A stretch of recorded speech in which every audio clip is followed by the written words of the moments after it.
Hello everybody, my name is Carp, and welcome to a new series that I thought I would do called Custom Track Monthly, where I'm just sort of going to go through what tracks have been uploaded this month, what's been made, what's going on, give my thoughts on a couple things, and just sort of showcase some tracks to the people. This episode, 13 tracks uploaded in January that I wanted to show off. I'm not very good at editing or anything, so this is sort of a pilot test run kind of episode, so any feedback you have for me, please give it in the comments below, and let's get on to some custom tracks. Coming in is the very first track released in 2021. This is Frozen Festival, created by Jasper and uploaded quite literally the exact moment the new year happened in UTC time, which is what the wiki uses. The author said himself that he rushed the track to get it done in time to be the first release of the new year, and I mean, all I can really say to that is, when I was playing this track for the first time, I did not feel like this was rushed at all. This genuinely is easily one of my favorite tracks that was released this month. It's been my opinion for a while that Mario Kart needs a lot of, Mario Kart Wii at least needs... It'd be nice if we had more custom tracks with simpler layouts and they gave like relatively short races, but they were still fun to race on and they still looked visually nice. Not every track needs to be like 3 to 4 minutes, you know? And this definitely hits that mark and smashes it straight through. The visuals are extremely well put together. The gameplay is super smooth, as is pretty much with every single track that Jasper makes at this point. And I said this to him as well when I was reviewing the track. I genuinely have to attempt to complain about this track, because there's really not anything to complain about here. Nice custom Goombas with the hats on as well, just as a little cherry on top. Beautiful, beautiful track to start the year off by Jasper. Going from snow to space, we have a new version of 3DS Rainbow Road created by Bugsy and uploaded also on the 1st. Still a work in progress track, it's not entirely finished yet, and he said he's probably going to do more with the visuals when he can get around to it. First thing to point out, I'm using a custom code to hide the UI, or at least it's supposed to do that, but for some reason on this track, the skybox renders still behind the UI. The author doesn't know why that happens, the coder guy doesn't know why that happens, I don't know why that happens, nobody has any idea. And this isn't actually the only track where that happens in this video, that happens on a later track as well. But I'd never seen it before and I thought it was kind of funny, so I left it in. About the track itself, I do want to say, this is easily the cleanest Rainbow Road that I have seen so far. I think everything on a gameplay basis, at the very least, was hit perfectly on the head. You saw the nice little tricks on the Saturn section there. I think those are a nice little addition. Very, very smooth. The scaling on everything is nice. The transitions where the gliders used to be in Mario Kart 7 are done very well here to avoid having a giant cannon or having 8 years of airtime for no reason. I like the 1, 2, 3 hit it into the rainbow section. Sorry, the moon section there, not the rainbow. The one not rainbow section.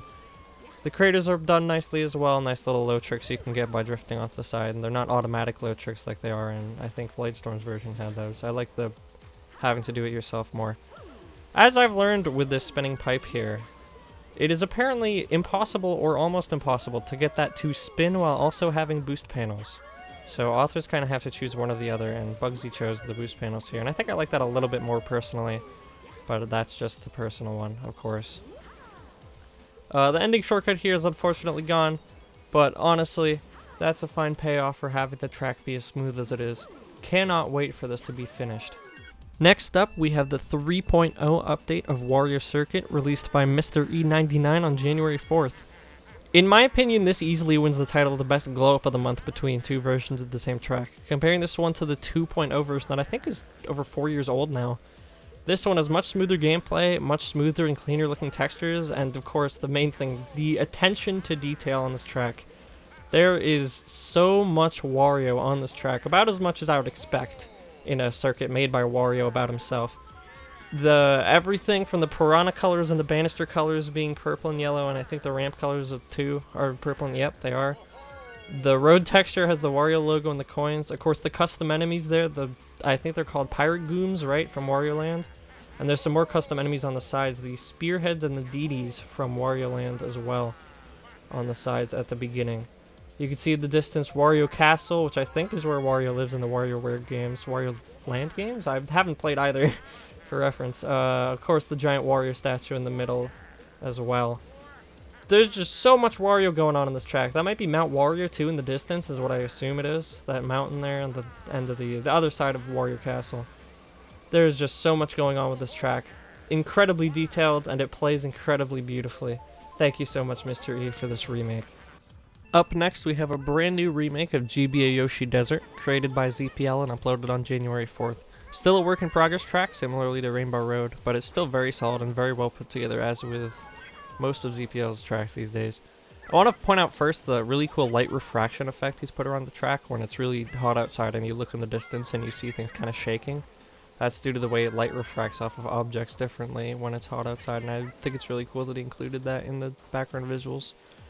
He said he took a bit of inspiration from Mario Kart 8 when he made this track, notably Mario Kart 8's GCN Drive Desert, which is pretty apparent with the slope turns, and I think it's some nice character that the track kind of needed. A lot of people kind of say that GBA Yoshi Desert is just another one of those desert tracks and it's not really memorable, and I think this gives it a little more character, at least compared to what I had before. The shortcut right there, I'm very happy that the shortcut you can actually drive through the water now. I've been thinking this track needed that with its shortcut a lot. I like the ramps on this track as well, although it does send you a little bit too high if you miss the low trick, but they are very satisfying too low trick. And I'm glad that they're just not a one of those automatic low tricks that some tracks have these days. Lastly, quick note to end it off. The custom spinies, if you can, there's one on the right there, and there's another one right here. Really cool that they added those. You normally do see those in the desert levels of Mario games, so I think it's a nice little cool addition. So yeah, very excited to see this when it's finally done. Thank you, ZPL. Next up is Spectral University, created by Tass, Reese, and Mystic, and uploaded on the 5th. This is a very, very interesting track to me, especially on the visual end with this very intense, beautiful light map on the track. And the way the light bleeds out towards the outside of the building is also very well done. The elevated bits on the side of the off-road out here actually provide some interesting strats to the track that let you skip over a couple sections. I'm not entirely sure what this greenhouse is supposed to be, but it's cool. It's a nice little diversion from the rest of the track, if that makes sense. Generally pretty short track, but again, another one of those tracks that's short, simple, but well made, well executed, generally very well done. Can't wait to see what these two authors have for us in the future. The 17th edition of the Custom Track Jam took place at the beginning of the month. The theme was Festival, and the results were posted on January 8th. Congratulations to Nintendo Yoshi on winning this jam with the absolutely beautiful Bonita Harbor. He did mention that he wants to return to the track and do a little bit more with it in the future, so technically speaking this is a beta release, although the track itself is, I mean, it doesn't really have anything wrong with it. Literally no issues that I could tell.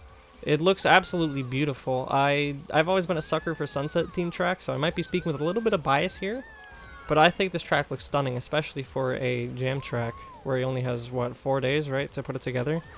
Very well put together. Plays very smoothly. Similarly to Frozen Festival in the sense that it's a nice, short, simpler track, but it still plays well and looks very nice. I cannot wait to see what happens with this in the future.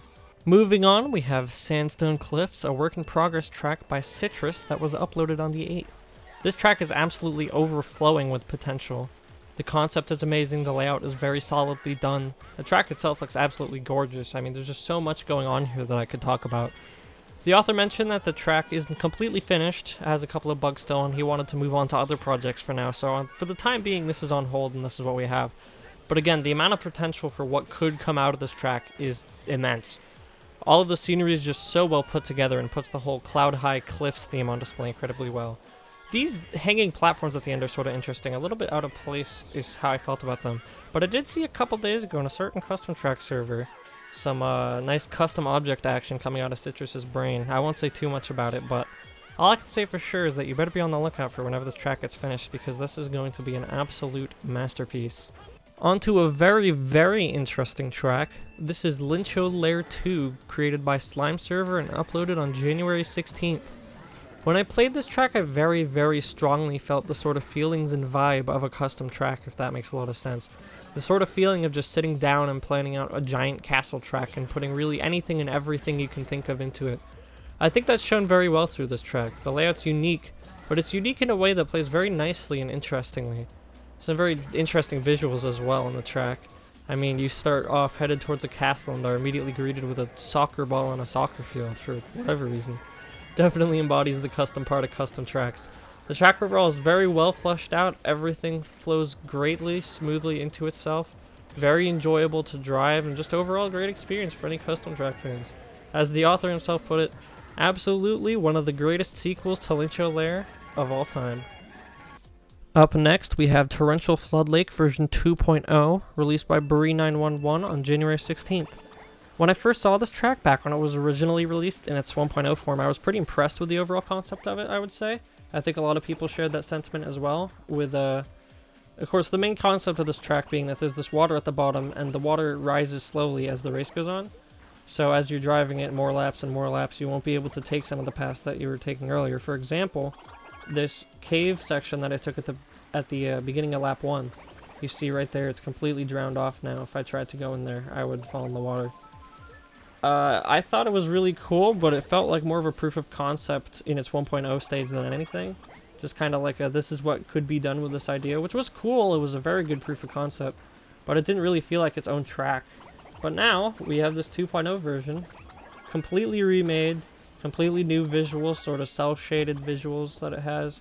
These cloud guys up there flying around. It has some scenery in the background, some piantas. That one shortcut. It gives a lot of character that I think it really needed.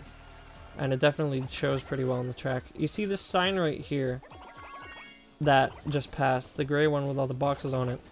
Those actually, if you are playing this on an LE code distribution with extended presence flags, this track actually has 8 different possibilities in terms of how fast the water rises or how it rises, which I think is really cool. So every time you play it with the LE code stuff enabled, you'll have a kind of different experience with the water being a little different. I've talked a lot so far about the best tracks to come out this month, but let me take a break to talk about some absolute garbage that someone for some reason thought it would be a good idea to create. This is Grubhub ad, but it's in Mario Kart Wii. That's the actual name of the track, created by eManRezu and uploaded on the 16th. I cannot overstate how absolutely abysmal this track is. Grubhub is terrible, and you should be using Uber Eats to begin with. This advertisement should have been a federal crime, and I hope whoever animated it ends up in a maximum security prison. This burger in the middle of the track looks like little Timmy found a cool looking rock in his backyard and threw it on some hardened cheese and let it sit there. Terrible customer service. Whoever cooked that burger should be featured in the rejects reel of Hell's Kitchen. With that being said, the track itself is actually surprisingly well made. Nice, cool, animated rainbow skybox. No idea how that's done. The track's actually playable, which is rare for a meme track. Playable enough outside of the part where you have to look at the Grubhub app, of course. This, though, I wanted to highlight this in the center of this track. The burger and the plate it's on are actually custom casino roulette object. No inputs there. It moves yourself. Those are very hard to get working, and I think he spent more time getting that to work than Grubhub's PR team spent thinking if that advertisement would be a good idea to show to the masses or not. Well played, eManRezu. Moving on from that, though, we now have this absolutely beautiful N64 Fraps Snowland remake by Nintendo Yoshi, also released on the 16th. There are a lot of retros in Mario Kart that, to me, I just don't really feel like they have an outstanding port to the game yet, like a really, really good one. And Fraps Snowland was on that list for me. The one in CDGP is not terrible, but visually it looks really dated, and I knew in my head that a lot more could be done with the track, especially on that visual end. Which is why I felt absolutely blessed with this absolute banger of a remake that came to me out of nowhere by Nintendo Yoshi. The visuals are extremely well put together. I especially love this cave section here. It looks amazing. I really don't have much to say on the track. It plays very smoothly. I've been time trialing it a lot recently, and it's been very fun. Again, visually, it's great. This is just, all in all, this is exactly what I think Fraps Snowland really should be. Unfortunately, the cut that's on the current version isn't in this version yet. I know a lot of people do like that strat. We'll have to see if the author plans on adding that back. But yeah, there's really not much I can say here. The cactus snowmen, as per usual, always very funny. The track's just amazing. That's really all I can really say. Thank you, Nintendo Yoshi, for making this. It's beautiful, beautiful remake. Next up is the 3.0 version of Hillside Circuit, created by Mr. E99 and Quajik99, and also released on January 19th. Another giant glow up on a mystery track here, although still looking fairly similar to the 2.0 version that I think came out around 2017, I think. The visuals were cleaned up everywhere. The track is incredibly fun to drive, much cleaner. A lot of different strategies you can take on this track as well if you've never played it before. There's the nice little shroomless ramp cut at the beginning. That shortcut with the falling rock that falls on lap 3. It's a 3 shroom shortcut, but it's GV off-road, so you can kind of just take it with one mushroom going into it. And I also found that you could get there on lap 3 with the Magic Cruiser if you just took it fast enough. Still though, incredibly well done. Very well polished, as is always with Mr. E tracks. Quadzuk as well has made some very notably beautiful tracks in the past, and I can't wait to see what else comes out of them this year. Wrapping up the month of January, the 18th edition of the Custom Track Jam took place near the end of the month. The theme was Super Mario Galaxy, and the results were posted on January 30th. Congratulations to Zai, who came out of nowhere with Sweet Sweet Universe, a very solid rendition of Sweet Sweet Galaxy from the original game. You could see at the beginning that one section with the cutout shapes that used to piss me off in middle school because I couldn't get through it. And when the track loaded in and I saw that, I was immediately like, oh, this is Sweet Sweet Galaxy, and I got major PTSD from that. This track also has the UI thing I was talking about earlier with 3DS Rainbow Road. Feel free to ignore that. I just felt it was funny and I wanted to keep it in. This track has a lot of really cool ideas that I thought were very interesting, especially with the cake shortcut near the middle of the lap that you can take by going up on the fork. I thought that was very ingenious. The texturing was nailed spot on. Again, I immediately knew this was Sweet Sweet Galaxy and this was pretty good. I thought for sure that this was submitted by one of the well-known high-placing authors like Eman Rezu or Nintendo Yoshi or someone like that. So when I saw it was made by Zai, who I'd previously never heard of or known about, I was very, very pleasantly surprised. So huge, huge congratulations to Zai. I cannot wait to see what else you can cook up for the rest of the year. And that's going to do it for this month's episode of Custom Track Monthly. Before you go, though, I do have a little bit of an announcement. If you are into Easter eggs and want to know about some Easter eggs in custom tracks, I am doing a stream probably next Sunday, so that is the 14th. I will be showing every single Easter egg on every single CTGP track. I have done a lot of research. I have discovered like 10 of them, I think, that nobody has ever heard of. Tune in if you want to see it, twitch.tv/carpry, or follow my Twitter, twitter.com/carpry. Both will be in the description. Thank you for watching, and I'll see you next month.